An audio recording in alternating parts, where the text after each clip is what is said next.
Do big tech giants have like a shelf life? Are we going to see some of them fall off, do you think? It was always very, very like a roller coaster of great highs and very low lows.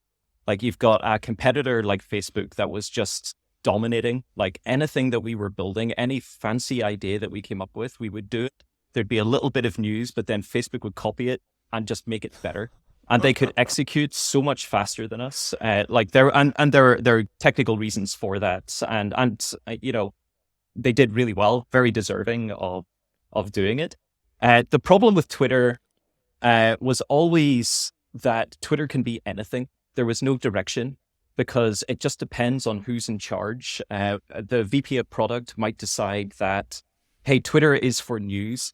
Let's make sure that it is all about real-time news. Let's get like CNN and BBC and everyone to like get their breaking news onto Twitter. And that could be like their idea. Let's optimize for that and getting news out to everyone. Or someone might say, no, it's a social network. Let's make sure that, you've got connections between friends and that you can have that, you're chatting with your local group of friends, your circles there. Or someone might say it's the global town square, or that it's about private messaging and about groups. It's about hashtags and communities.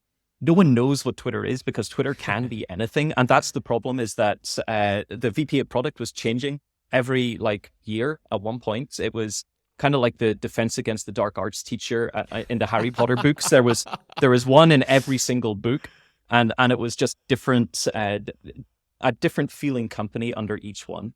And there's loads of politics in the exec office in Twitter as well. They're Hatching Twitter is an excellent book about this. The Jack Dorsey, Dick Costello kind of drama that was going on with Ev Williams as well.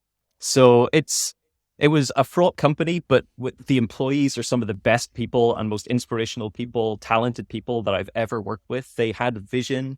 They knew what they wanted to do. They were changing the world at some point in time. And when you start getting to, especially when we went public, that was a massive shift from being a private company where you could have an idea and you could have it on service within a week or two. Whereas when you go public, it's like, no, we can't like make that change because it doesn't fit with like shareholder value. And Wow. actually what we need is, the thing that the market is judging us on is users. So everything that you build has to be about getting more users to join the platform. So all of a sudden you're kind of more restricted and focused on what you're meant to be doing. Focus can be good, but it can also be demoralizing that it's like, oh, we had this really good idea, but it just didn't go anywhere because we're Hmm. so focused on this other thing that we don't have time. And prioritization is important, but at the same time, it ruins and can stifle creativity.